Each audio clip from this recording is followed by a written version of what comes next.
Nós saudamos a todos com a paz do Senhor Jesus. Estamos no programa As Profecias de Daniel. No episódio passado, nós falamos primordialmente das 3 levas para o cativeiro da Babilônia, digo. Na primeira leva foi levado Daniel e seus companheiros. Nós ficamos ainda de fazer uma remissão a esse final dessas datas para ficar bem gravada nas mentes daqueles que estão nos acompanhando e para facilitar o acompanhamento. Então, como sempre, está aqui conosco o pastor Gerson Belucci. Amém, pastor Antônio Carlos, aqueles que nos assistem, eu saúdo a todos com a paz do Senhor. É um prazer estar de volta nesse programa abençoado. E também está conosco hoje, como convidado especial, o pastor Gilson, que eu não vou dizer nada, porque ele é amplamente conhecido pelas apresentações da EBD. A paz do Senhor, pastor Gilson. A paz do Senhor, pastor Antônio Carlos. A paz do Senhor, pastor Gerson. A paz do Senhor a todos que participam conosco. Antes de passar a palavra ao pastor Gilson, que vai fazer um resumo dos capítulos do livro de Daniel, gostaria de passar a palavra ao pastor Gerson, que ele deseja ainda explicar melhor como aconteceu essas 3 deportações para a Babilônia. Pois não, pastor Gerson? Obrigado, pastor Antônio Carlos. Então, só para a gente fazer uma rápida recapitulação, a primeira deportação aconteceu no ano de 606, e todas essas datas estão antes de Cristo, e foi Joaquim, né, o rei Joaquim. Joacás, filho de Josias, em 609, com 23 anos, reinou apenas por 3 meses. O Egito o depôs, colocou o seu irmão, Eliaquim, né, com 25 anos, e mudou o nome dele para Joaquim. Exatamente. Esse Joaquim rei de Judá, né? Nós estamos analisando a parte sul de Israel, que é o reinado de Judá, foi filho de Josias, e em 606, Nabucodonosor, o rei da Babilônia, prendeu Joaquim e levou cativo. Nessa ocasião foi que Daniel e os seus 3 amigos, que estavam entre aqueles nobres de Judá, foram levados. Tanto Daniel quanto os seus amigos foram levados nessa primeira leva, podemos chamar. Joaquim é colocado por Nabucodonosor como rei vassalo, ou seja, aquele que ficaria subordinado praticamente como um escravo e pagando impostos. Nós observamos em 2 textos que os irmãos podem colocar na tela. Eu posso fazer a citação aqui, pastor Antônio Carlos, pastor Gilson e ouvintes e telespectadores. Jeremias 36, 4 a 6, e podemos resumir da seguinte maneira. Então Jeremias chamou a Baruque, filho de Nerias, e escreveu Baruque da boca de Jeremias no rolo de um livro todas as palavras do Senhor que ele lhe tinha falado. O verso 23 diz assim: E sucedeu que, tendo Jeude lido 3 ou 4 folhas, cortou-as com um canivete de escrivão, isso o rei, né, que fez isso, o rei vassalo, Joaquim, e lançou-as no fogo que havia no braseiro, até que todo o rolo que se consumiu no fogo que estava sobre o braseiro. Então, os irmãos percebem que o sentido profético, embora todos os profetas daquela região de Judá tivessem dito e prevenido os reis daquele período sobre o juízo que viria, sobre a invasão de Jerusalém por Nabucodonosor, eles não deram ouvidos, inclusive queimaram, né, a palavra, rasgou, picou o livro e jogou no fogo aquele pergaminho. Então, pastor Antônio Carlos, se você quiser falar sobre a segunda e a terceira deportação, fique à vontade para fazer um resumo para os nossos queridos assistentes. Perfeitamente. Eu vou pedir para colocar no quadro, tem um resumo da cronologia do cativeiro, né? Onde se observa ali o rei Josias, na parte superior, Jeoacás, filho de Josias, em 609, e logo em seguida a primeira invasão a Jerusalém pela Babilônia, em 606, sob o reinado de Joaquim. Ali está escrito 598, 597, 598, Jeconias, ali está escrito Joaquim, ele reina, mas é substituído por Jeconias, Oconias, também é chamado de Joaquim II, né? Mas então, com 3 meses de reino, ele foi retirado por Nabucodonosor e colocou Zedequias no lugar dele, também como rei vassalo, subordinado ao rei de Babilônia, pagando tributo. Mais adiante, anos depois, ele se rebela, e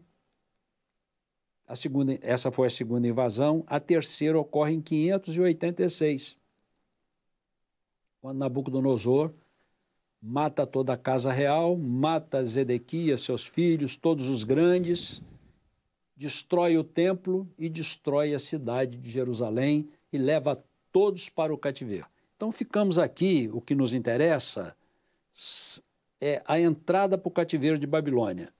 Lembrando que Daniel foi na primeira. Então vamos passar a palavra agora, chegando exatamente, Daniel já está no cativeiro, não é? Sim. Aí desenvolve a história de Daniel, o livro de Daniel. Vamos pedir ao pastor Gilson, então, para fazer um resumo do conteúdo dos capítulos do livro do profeta Daniel. Por favor, pastor Gilson. Muito bem, agradeço muito esse convite para estar aqui com os companheiros para tratar desse assunto, porque é um assunto que sempre foi abordado em seminários nossos, né? Pastor Gerson deu muitas aulas sobre esse assunto. Tivemos também desses assuntos, a irmã Sara deu muitas aulas no seminário, pastor Jabes. Eu também tive a oportunidade de fazer parte desse time, né, de professores, né? Muito bom. E aí, portanto, o que é importante agora a nível didático sobre esses 12 capítulos do livro de Daniel é nós entendermos o propósito de cada um dos capítulos, porque existe uma ligação muito grande entre o livro de Daniel, isso naturalmente vai ser falado em mais detalhes, com o livro de Apocalipse, né? Porque o livro de Daniel é chamado pelos estudiosos da Bíblia como o Apocalipse do Velho Testamento, né? Muito bem. Exatamente. Então, o capítulo 1º, na verdade, ele é um capítulo que mostra uma forma de vida, ou seja, a maneira como ali Daniel assentou no coração dele não se contaminar, né? Aquele momento em que os nomes de Daniel e seus 3 companheiros foram mudados, a identidade deles, o que o rei planejava com eles. Então, é um capítulo, vamos dizer assim, que fala muito bem sobre aquele início, aquela chegada deles ali, dando um plano de Deus com aqueles 4 companheiros, Daniel e seus 3 companheiros, né? Já o capítulo 2, ele é um capítulo que relata uma situação através daquele sonho que o rei Nabucodonosor teve e que Deus deu a revelação daquele sonho a Daniel à noite, orando, uma visão de noite, orando ao Senhor, e a estrutura daquele sonho, daquela estátua composta de cabeça de ouro, o tronco de prata, o quadril de bronze e as pernas de ferro e os pés de ferro e barro. Então, Daniel dá aquela interpretação mostrando que esse capítulo 2 está relacionado com profeticamente, com uma estrutura de governo mundial, ou seja, uma estrutura política. Ali os impérios estavam ali interpretados por Daniel, né, como seriam os impérios gentílicos, né, os impérios das outras gentes, no caso do Império Babilônico, depois do Império Medo-Persa, o Império Greco-Macedônico, o Império Romano, né, e como isso iria terminar no final dos tempos com a estrutura de uma grande pedra, né, cortada sem mãos, que dá sobre aquela estátua e destrói aquela estátua. Estou mostrando um caráter de governo político. O capítulo 3 ele já vai mostrar uma estrutura de um governo religioso, ou seja, como seria um governo religioso nas nações, ou seja, mostrando ali a forma como aquela estátua de ouro que o rei Nabucodonosor mandou erigir lá no campo de Dura, e na estrutura de um homem, as pessoas eram portanto, forçosamente, obrigatoriamente, tinham que adorar, se prostrar diante daquele homem, independentemente da religião que eles professassem ou do Deus a quem eles servissem, mas todos eram, por força de lei, obrigados a se curvar diante de um homem. Então, uma estrutura de um governo religioso que mostra um protótipo, vamos dizer assim, daquilo que ocorrerá nos últimos tempos na figura do chamado anticristo, né? E a forma como Nabucodonosor consegue ali naquela estátua reunir todas as nações, todos os povos em torno de uma estrutura só, e os instrumentos que foram tocados ali mostravam exatamente esse caráter, o caráter religioso, como unir, uma união ecumênica, vamos dizer assim, era essa a estrutura do capítulo 3. Aí vem o capítulo 4, que mostra as duas estruturas juntas, ou seja, a do capítulo 2, política, e a do capítulo 3, religiosa, mas acrescentando um detalhe, acrescentando uma estrutura, vamos dizer assim, uma estrutura de caráter social.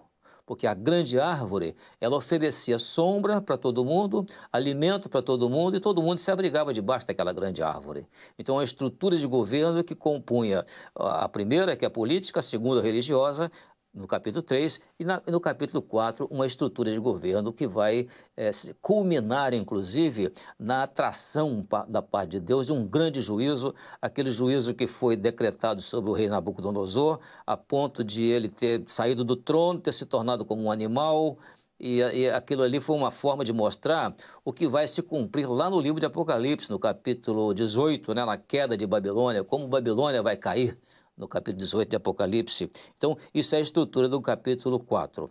Quando chega no capítulo 5, o que acontece ali? O capítulo 5 vai mostrar a queda do Império Babilônico, ou seja, como ele vai cair naquela noite, naquela grande festa do rei Belsazar, o banquete do rei Belsazar, quando ele reúne 1000 dos seus grandes. Então, é uma estrutura de governo dos últimos tempos, que reúne 1000 ali, são os expoentes, né? São aqueles elementos que são vamos dizer, os estereótipos dessa última hora, os grandes ativistas dessa última hora. Então, é uma estrutura de governo em que um rei tem o controle de todo mundo dentro dos interesses de cada um na humanidade inteira. Então, isso é um capítulo 5, mostrando essa estrutura. Queda do Império Romano. Depois vem o capítulo 6, que vai ocorrer no capítulo 6, vamos dizer, uma estrutura ali de Daniel na Cova dos Leões, era uma união do poder político com o poder religioso para criar uma estrutura de governo mundial e na qual um homem iria ter prerrogativas de um Deus, porque todo mundo tinha que fazer os seus pedidos somente ao rei Dario, no capítulo 6. É praticamente uma mesma estrutura que ocorreu no capítulo 2 com os companheiros de Daniel. E lá agora Daniel está sozinho, é ele agora que vai enfrentar essa situação, porque o capítulo 6 de Daniel começa com um plano do rei de dar uma promoção a Daniel, no sentido de que Daniel que ele era um dos 3 príncipes que governavam os 40 presidentes, no total 120 presidentes. Então, cada príncipe governava, tinha autoridade sobre 40 presidentes que governavam as satrapias, né? As 120 satrapias que o rei Dario dividiu o reino. Mas o plano do rei Dario era transformar Daniel no príncipe dos príncipes, quer dizer, dar a ele uma posição do cargo. Você imagina uma pessoa que chega no Império Babilônico como escravo e agora se tornar o segundo homem do rei. Então era realmente uma coisa notável, o capítulo 6 de Apocalipse. Então nesse capítulo 6, portanto, eu creio que é muito importante esse aspecto, porque ele mostra uma estrutura de governo político e religioso com o objetivo de tornar obrigatória a adoração a um homem, todo mundo se curvar a um homem. Quase a mesma estrutura lá do capítulo 2. No capítulo 7, o que vai acontecer no capítulo 7? O capítulo 7 vai mostrar a mesma coisa do capítulo 2, só que em outra figura. No capítulo 2, a estátua do sonho do rei mostrava que os impérios seriam colossais, Mas no capítulo 7, quando Daniel vê ali a mesma estrutura, mas na forma de animais ferozes, ele está mostrando ali a bestialidade desses reinos, como esses reinos seriam, a crueldade deles, vamos dizer assim, a arbitrariedade deles, a ferocidade deles ao longo da existência. Então, é o capítulo 7 que mostra a mesma estrutura do capítulo 2. Chega no capítulo 8, há ali vamos dizer assim, um resumo. Eu não sei se nós temos tempo ainda para falar um pouco mais sobre isso. Temos, né? 5 minutos. Mais 5 minutos. Então, vai ser rápido. O que acontece? No capítulo 8, nós vamos ver uma estrutura ali que sai de dentro do capítulo 7. O que o capítulo 7 mostra? Ele mostra primeiro um leão, o leão que tinha 2 asas, né? Ele tinha 4 cabeças e 2 asas. Depois mostra um urso, e aquele urso tinha 3 costelas na boca, o Império Medo-Persa. A maneira como esses impérios seriam divididos, cada um deles. Depois mostra o leopardo. Era o leopardo que tinha 4 cabeças e tinha asas, né, para voar, mostrando a velocidade com que o Império Greco-Macedônio iria conquistar o mundo. Muito bem. Só que ali o capítulo 8 transforma agora esses 2 animais, o urso, que é o Império Medo-Persa, e também o leopardo, que é o Império Greco-Macedônico, transforma agora em 2 outros animais, que é o carneiro e o bode. Então, a estrutura do carneiro era mostrando como estava a ferocidade do Império Medo-Persa. Mas vinha o bode e feria o carneiro. Quer dizer, ele vencia o carneiro. Por quê? Para mostrar que o Império Greco-Macedônico ele iria surgir, e iria surgir a partir de uma batalha em que o Império Medo-Persa iria deixar de existir e ia agora passar a vigorar o Império Greco-Macedônico. Então, nesse período, portanto, o que vai acontecer? É um período em que, como eu estava dizendo, ali vai surgir ali uma estrutura assim de um governo que é chamado no texto ali do capítulo 8, verso 23, o rei feroz de Cara, que é a estrutura daquele que vai se constituir uma figura que mais tarde na história vai ficar sendo chamada de Antíoco Epifânes, né? Que é exatamente um protótipo do anticristo. Aquilo ali foi, portanto, a estrutura do capítulo 8. Quando chega o capítulo 9 começa com uma estrutura que vai durar até o capítulo 12. Mas com alguns detalhes. Por exemplo, no capítulo 9 está ali a oração de Daniel. Ali começa o Senhor a revelar a Daniel como vai ser o futuro do povo dele.